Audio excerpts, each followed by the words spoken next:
पिछले दिनों social website Twitter ने लद्दाख को नक्शे में चीन का हिस्सा दिखाया था, जिस पर भारत ने कड़ा एतराज जताया था। और इसके बाद पर्सनल डेटा प्रोटेक्शन बिल पर बनी संसदीय समिति के अध्यक्ष मीनाक्षी लेखी ने एनडीटीवी से कहा कि समिति आम राय से मानती है कि भारत का गलत नक्शा दिखाने पर ट्विटर की सफाई अपर्याप्त है। ट्विटर ने लद्दाख को चीन का हिस्सा दिखाया था। ट्विटर इंडिया का कहना है कि वो भारत की संवेदनशीलता का सम्मान करता है, लेकिन ये काफी नहीं है।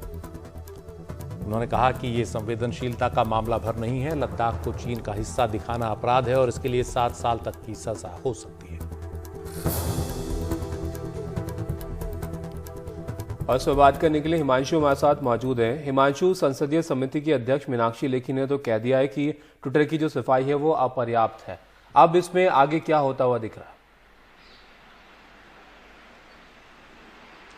देखिए, बहुत ही स्ट्रांग मैसेज आज जो संसद की संयुक्त समिति है जो पर्सनल डाटा प्रोटेक्शन बिल को एग्जामिन कर रही है, उसने एक बहुत ही सख्त मैसेज आज दिया है ट्विटर इंडिया को। और आज जब बैठक हुई थी, सूत्रों ने मुझे बताया है कि उसमें ट्विटर इंडिया के अधिकारियों से ये सवाल पूछा गया कि क्यों ट्विटर ने अपने लोकेशन सेटिंग में लद्दाख को चीन का हिस्सा दिखाया है, ऐसे वक्त पर जब सरकार ने भी इस पर अपनी सख्त नाराजगी जताई है। तो बैठक में जो ट्विटर इंडिया के अधिकारी आए थे, उन्होंने सिर्फ इतना कहा कि हम सम्मान करते हैं भारत की जो संवेदनशीलता है, इस मामले में जो सेंसिटिविटीज हैं भारत की, उसका ट्विटर सम्मान करता है। लेकिन इस बैठक में एक बात बहुत प्रमुखता से ट्विटर इंडिया के अधिकारियों के सामने रखी गई है कि ये एक्सप्लेनेशन ट्विटर की तरफ से कि हम सेंसिटिविटीज को समझते हैं भारत की, वो पर्याप्त नहीं है, क्योंकि ये मामला सीधे तौर पर भारत की संप्रभुता और अखंडता से जुड़ा है और इससे किसी भी तरह का कोई कंप्रोमाइज भारत नहीं कर सकता। और इसी संदर्भ में एक सांसद ने बैठक में ये कहा कि भारतीय कानून में अगर किसी भी भारत के ज्योग्राफिकल मैप को गलत तरीके से दर्शाया जाता है तो कानून में बहुत सख्त सजा के भी प्रावधान है और इस तरह के मामलों में 7 साल तक की सजा का प्रावधान भारत की कानून में है। तो ये एक बहुत ही टफ मैसेज, मैं कहूँगा एक सख्त संदेश आज भारत की तरफ से संसद की जो संयुक्त समिति है उसने ट्विटर इंडिया को दिया है।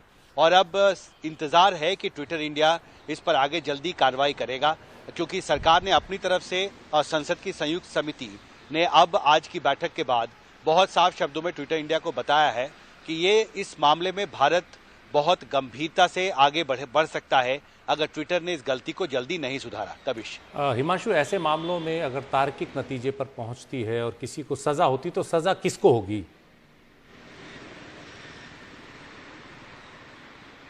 देखिए, इसके लिए मुझे लगता है थोड़ा इंतजार करना पड़ेगा।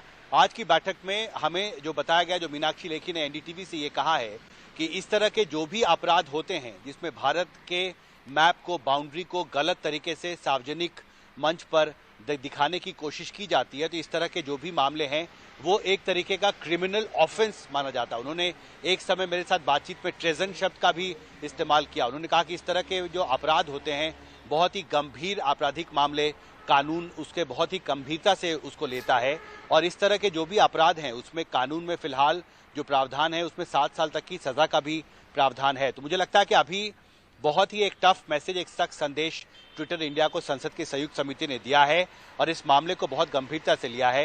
मुझे लगता है एक मौका और ट्विटर इंडिया को दिया गया है कि वो अपनी इस गलती को सुधारें और अगर ट्विटर इंडिया इस पर आगे कोई कार्रवाई नहीं करता है और भारत की चिंताओं को नजरअंदाज करता है तो मुझे लगता है कि भारत और संसद की संयुक्त समिति भी अपने स्तर पर ट्विटर इंडिया के खिलाफ और सख्ती से आगे बढ़ने का फैसला कर सकती है। सुशील।